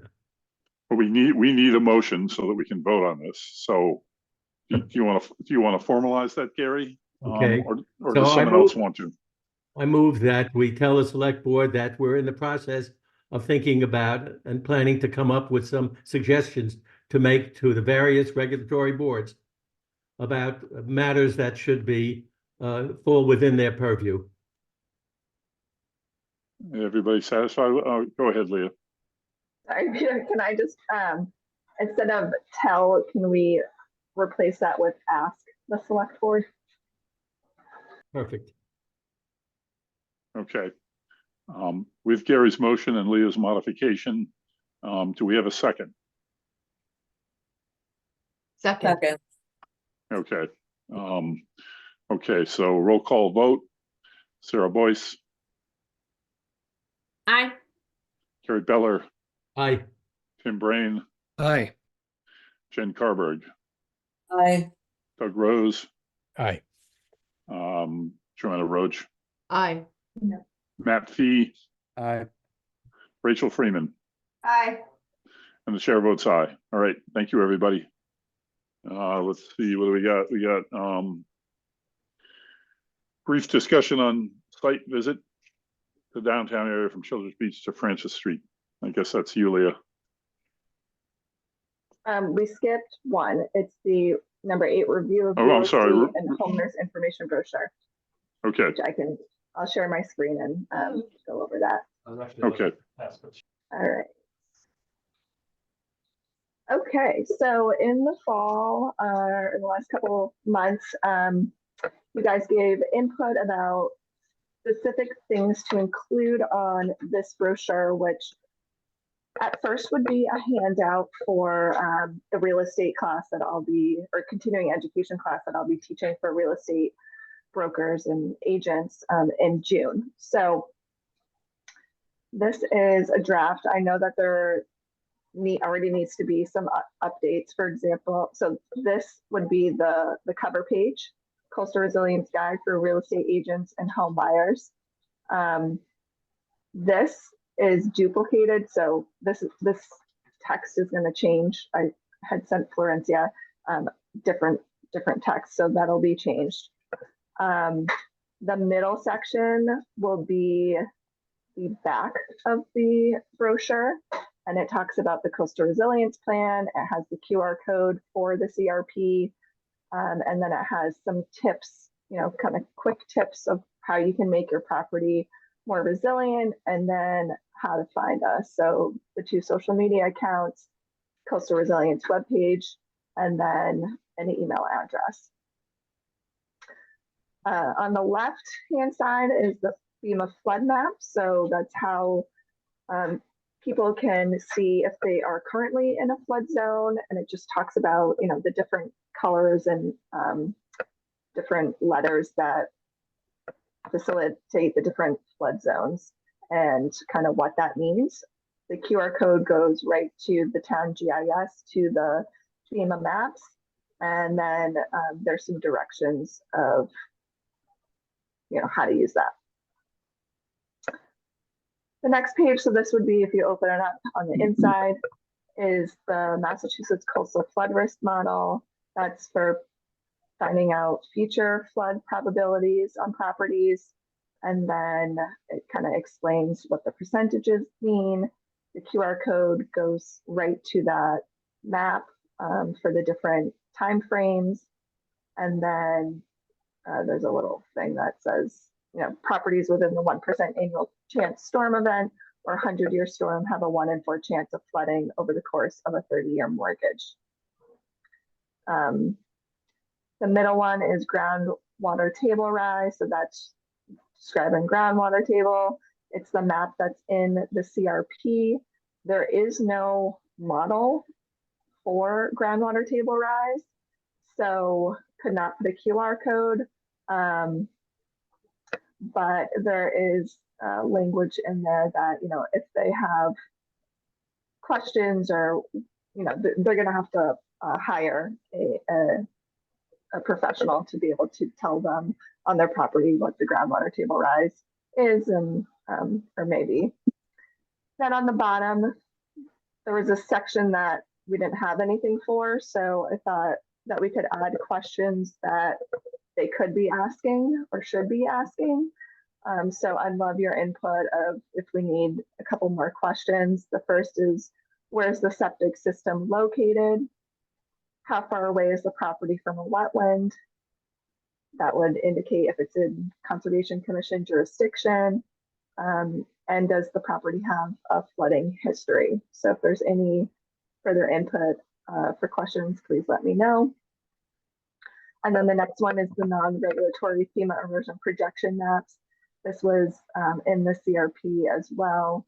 There's the QR code that goes right to those maps, and then how to use it.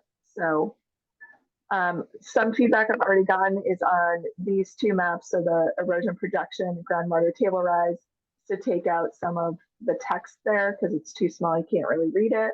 And then I've gotten feedback that there's too many QR codes, but we kind of need the QR code so people can access the different models and maps. So I'd like to, Peter, if it's okay, open it up for a discussion about this and what should be edited or added if there's space. Peter, you're on mute. Thank you, Leah. I think it's excellent. Go ahead, Holly. Thank you very much.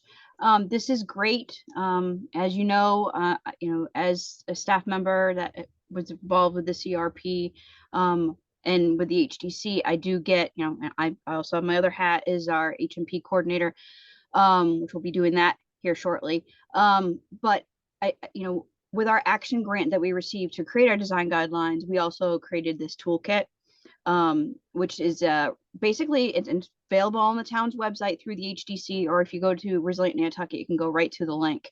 I think it would be beneficial to provide a link because it provides a repository of documents, articles, visualizations for the whole community.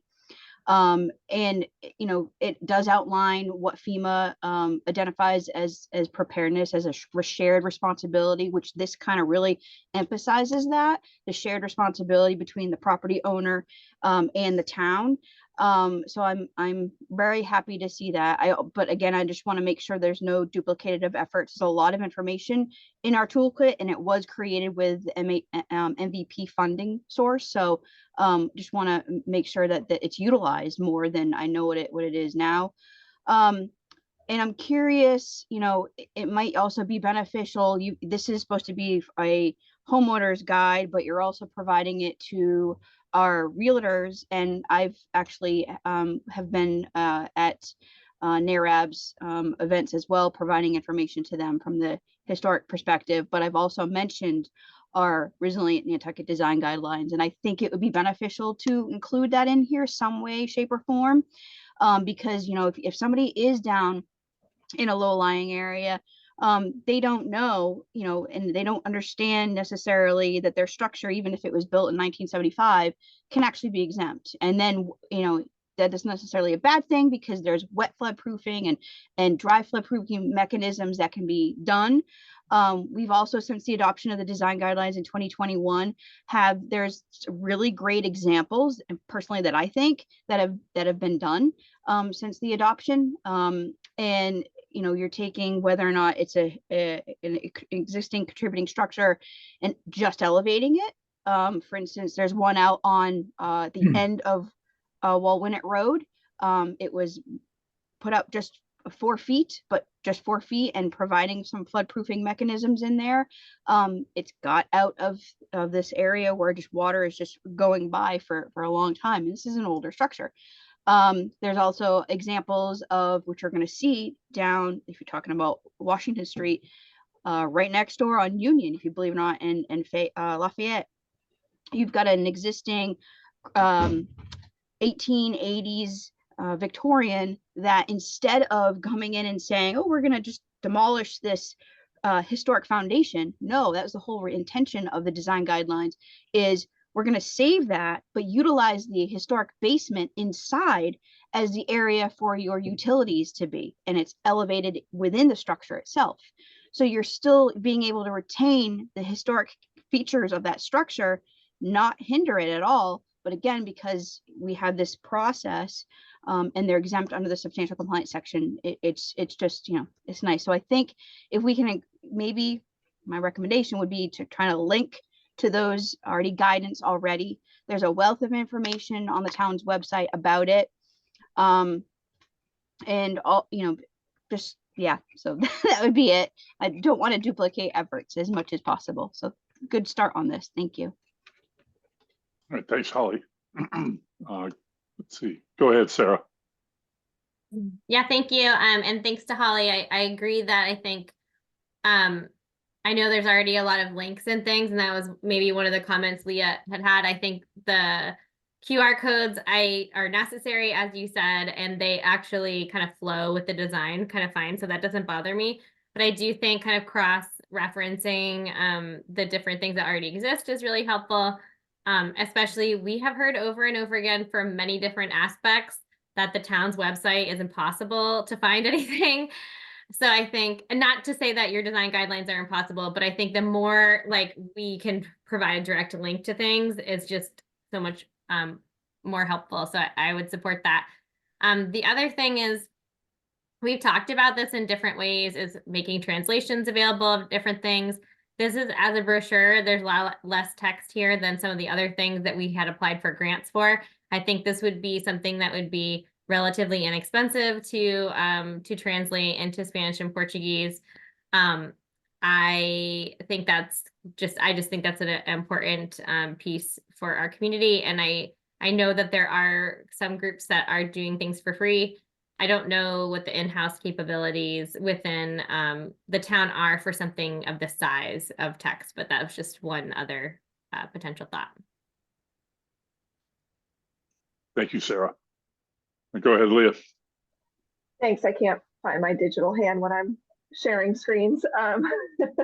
But Sarah, to respond to you, I can ask Florencia if she's fluent in Spanish, if she has time to translate it into Spanish, and then I'll have to reach out and see about Portuguese, because I'm not sure anyone that within the town is fluent within Portuguese, or if we can kind of put this out for a consultant company to be able to do it. And Holly, I like your point too. I'll work with Florencia to see if we can add something in for the resilient toolkit and the guidelines. And this is really catered to potential home buyers, because I get people calling me all the time, asking me about specific properties and what risks they face and stuff like that. So, but I think we had talked about maybe making another one for, actual property owners. But that's a discussion for another time. But yeah, definitely we'll add in those two components.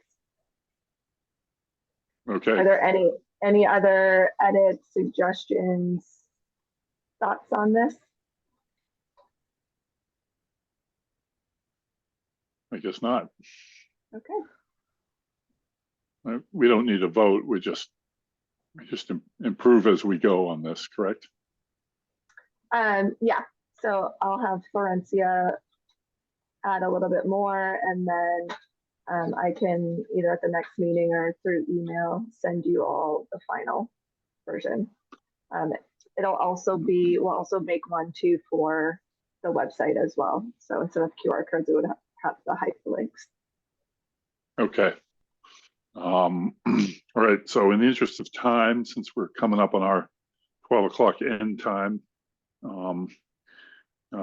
Doug has let me know that he's good with us continuing the discussion on sharing or taking over the secretary's responsibilities, and also the updated media scorecard. If we're all good with skipping those to the next meeting, then we can go ahead and do the discussion on site visit to downtown area for Children's Beach to Francis Street, and then get down to our new business stuff. Does that sound good to everybody? Peter, can someone just make a motion to defer them to the next agenda? I'll make that motion. Okay, do we have a second? Do we have a second? Okay. Okay. Roll call vote. Sarah Boyce. Aye. Matt Fee. Aye. Gary Beller. Aye. Tim Brain. Aye. Jen Carberg. Aye. Joanna Roach. Aye. Rachel Freeman. Aye. Doug Rose. Aye. And chair votes aye. Okay. Go ahead, Leah, on the site visit. So a few of you came out, when was that, 2 weeks ago, last week? We started, I'm not sure. We started at Children's Beach, and I talked about the potential projects there for the concession stand. All of this is in your packet, the plans. Then we walked to Easy Street, and I explained the project there and the different flood pathways that Arcadis had through their data inventory and computer work, had ID'd the flood pathways coming into Easy Street there, talked about the project as a whole, and then we walked down to Washington Street, and I explained what the town and the land bank have been and continuing to work on for Francis Street Beach, the property across the street, and the Salt Marsh Center. So it's all in your packet, but if there were any questions or discussion that you wanted to have, now's your time. Or questions that you couldn't ask on the site visit, but can ask now during the meeting. Well, I would just say it was great. It was an eye opener, having talked about it for a long time. And we're going to continue to do them, and I hope more of us can attend them as we go forward. So, did you have your hand up, Gary? Yes. Go ahead. Unfortunately, I wasn't on island then, so I didn't take part in the tour. But of course, this is my neighborhood, and I'm curious, though, in reviewing, one of the big issues we have at Brand Point is that when the storm systems enter, they all come down from Cliff Road and from Middle Island, and they flood Brand Point. And we've had this issue with the pump. Sometimes they have the pump when the flooding gets really bad, and sometimes they don't have the pump. There were some engineers that the town hired who did a study of the existing pumping station that is put into effect from time to time. And one of their recommendations was that the stormwater draining system actually be changed to another location. I think they were talking about going much towards Jetty's Beach or the tennis courts over there, as opposed to continuing to flow down to Children's Beach. And your tour, did anybody talk anything about the problems with the pumping station down there and the flooding from the storm draining system? Not really. No. Not really. We were talking more about projects and dealing with the waterfront, basically from Children's Beach going all the way down to Francis Street Beach, and we got good explanations from Leah on each one of those as we walked along. So, but it's worth going back there for that particular thing, as well as maybe heading the other direction and walking maybe down Easton Street and then going down Hulbert Ave, and that could definitely be a site visit, Gary. Okay. Go ahead, Rachel.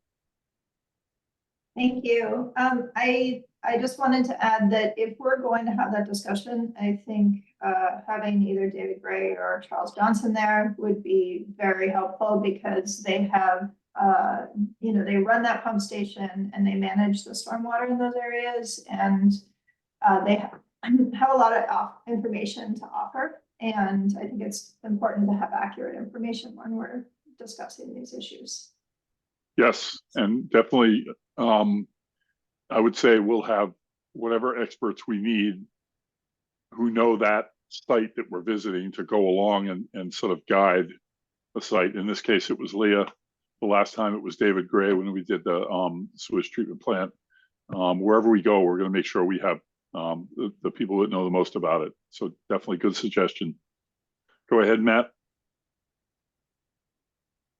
Yeah, just my understanding when the consultants came that were requesting us to move it was that in the current location, it was too low and it would not be effective. If they moved it a little bit higher ground, they could pick up more of Brant Point and be more effective. So anyway, that's on the pump issue. I don't know where it stands right now. I haven't followed it for about a year. Just comments on the concession. It's just, I'm looking at that and I'm just seeing millions of dollars, hundreds of thousands of dollars. And I'm wondering, to something that doesn't do a heck of a lot of business. So I'm very worried, from an expenditure standpoint. I think we really have to think cost benefit when we get there. Thank you. Thanks, Matt. Peter, who did that study Which one? of the concession stand? I don't have the answer to that. Leah might. I'm gonna double check right now. It's one of two that I have in my head, and let me find out right now. Get back to you, Gary. Okay. And who paid for it as well for the study? It's a good study, but it costs money to do just that, forgetting about what it might cost to actually implement that. But I'm just curious about that. Yeah, so it's through the Park and Rec department. So the town would have paid for that.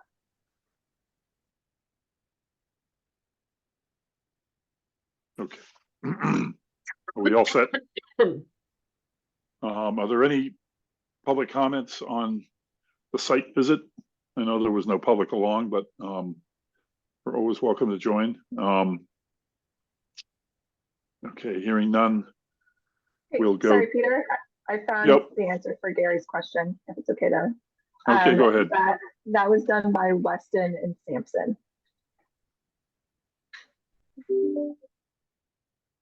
Okay.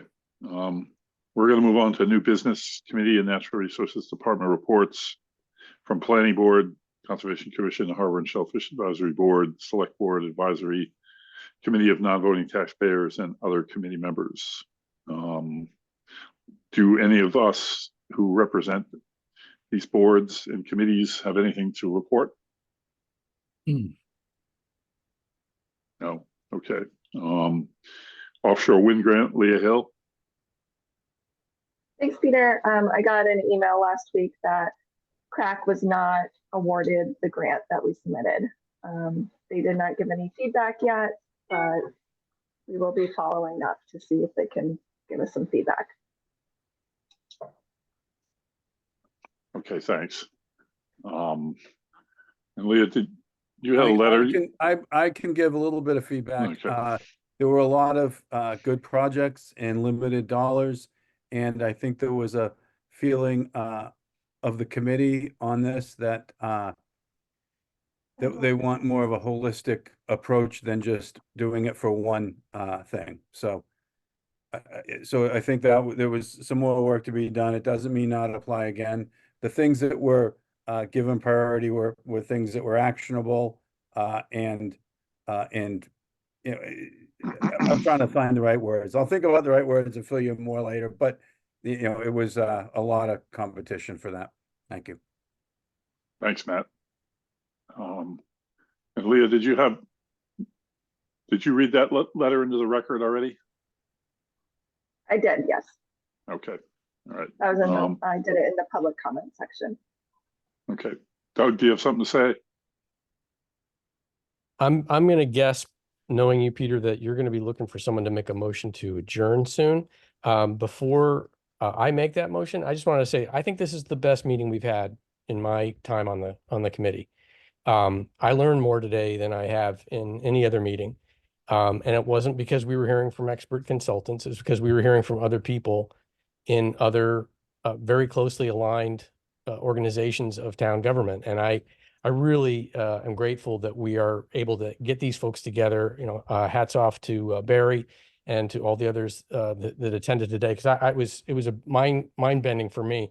I also really do feel like the ones we had today may be the ones that have the tightest links to the work that has been done by CRAC. So anyway, just thumbs up on today's meeting. Thanks. Thanks, Doug. Appreciate it.